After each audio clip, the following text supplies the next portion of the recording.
7 o'clock here on a Wednesday night. We're going to be taking an inside look at the State House tonight. Several things going on over there this week. We'll begin with today's action and Governor McMaster officially filing for re-election.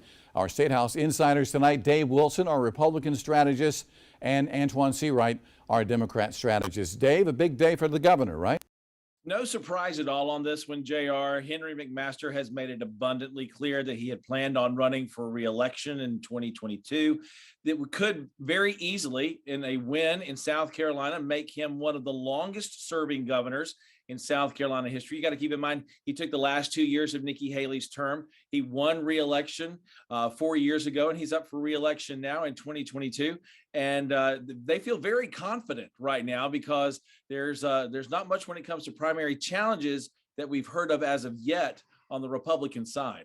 Let's talk about the Democrat side here, Antoine, for a moment. I believe two big names have already indicated they're going to be running. That's Mia McLeod and Joe Cunningham. Have they filed their paperwork yet? And if not, do you know when they're going to do so? I do not know when they will. Each one of them will file their necessary paperwork, but I do believe that will be coming very, very soon. As you know, as I like to reference, primaries are like political scrimmages. You get out, you string it out, you have your conversations, heated or not, to determine who's going to be the first string quarterback. And I look forward to a very intense Democratic primary nomination process. What we also do not know who else may enter the race. There's always names floating around. So I look forward to a very spirited and very consequential Democratic primary to determine who will take on the Republican nominee.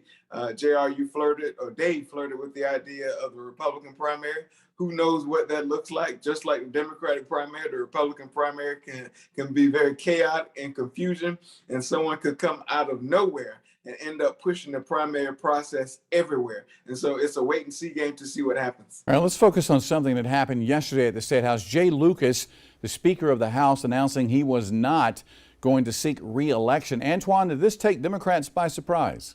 No, we've heard flirtation with the idea of the Speaker's political future and political posture. We know that the modern day Republican Party is changing. Sometimes that does not always fit with the politics of Speaker Lucas, as well as Mr. Simrel. We have two Republican leaders who are very respected in the General Assembly by Democrats and Republicans who've announced that they will not seek re-election. And so the tectonic plates are shifting both among the Democratic Party and the Republican Party. No doubt in my mind that some will view Speaker Lucas as one of the more influential speakers in the state of South Carolina General Assembly's history. Notice I didn't use the word consequential, I said influential. And I think that will be the summary of his service, both as a member and as leader, being the Speaker of the House. Dave, who are the front runners now to become Speaker of the House once he does not seek re-election? Merle Smith is the number one name that we keep hearing over and over again, chairman of House Ways and Means. That is not an unusual pathway that you see leadership take in the South Carolina House. David Wilkins had done it.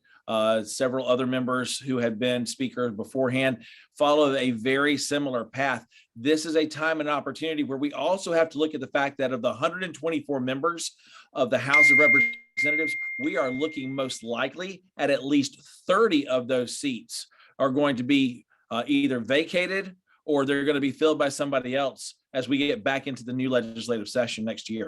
And on the note of Merle Smith, I'll tell you, the role of the Speaker, much so like the role of the President in the Senate, is one who can bring both sides together and doesn't really overserve the political party that he or her may be associated with. And I think the gentleman from Sumter, the chairman from Sumter, represents that. I think he has bipartisan respect. And although the numbers are very largely in favor of Republicans in the General Assembly, I think it's important to have a very inclusive process when you think about some of the legislative policies that come through and that come to the Speaker's desk. Where are we at right now when it comes to the budget over at the State House? I know lawmakers were talking about it earlier this week. Usually this is a pretty long, drawn-out process. So where are we tonight, Dave? It is done in the South Carolina House of Representatives. They debated it on Monday. By Monday night, they had already had second reading.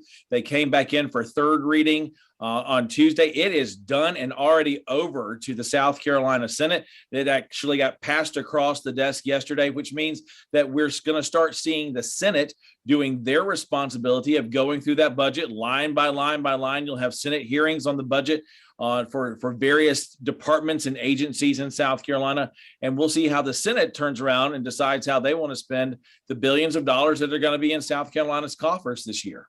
I mean, the good news about this budget is there is plenty of meat on the bone, thanks to the federal resources that come from this President Joe Biden, and Vice President Kamala Harris, as well as the Democratic majority, both in the House and Senate. Thanks to my leader and my political father, the Majority Whip Jim Clyburn, for making certain that South Carolina has its comfortable seat at the table, and we are benefiting from the resources that will trickle down to the state of South Carolina. And so I think good days are ahead.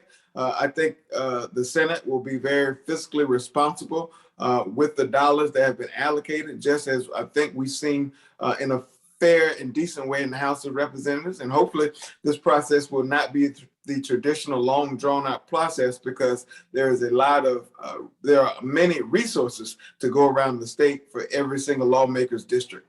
Having more resources makes it a whole lot less of a cantankerous argument going back and forth between members as they start looking at what needs to be done in their own communities. So I think we're in a very strong position right now with the state budget. And it'll be very interesting to see how the Senate ends up breaking those numbers down if they go that much further off from what the House has right now. Dave, Antoine, I want to thank you so much for your time. And as always, if you want more information about what's going on over at the State House, go to our website right now, WLTX.com, or the News 19 mobile app.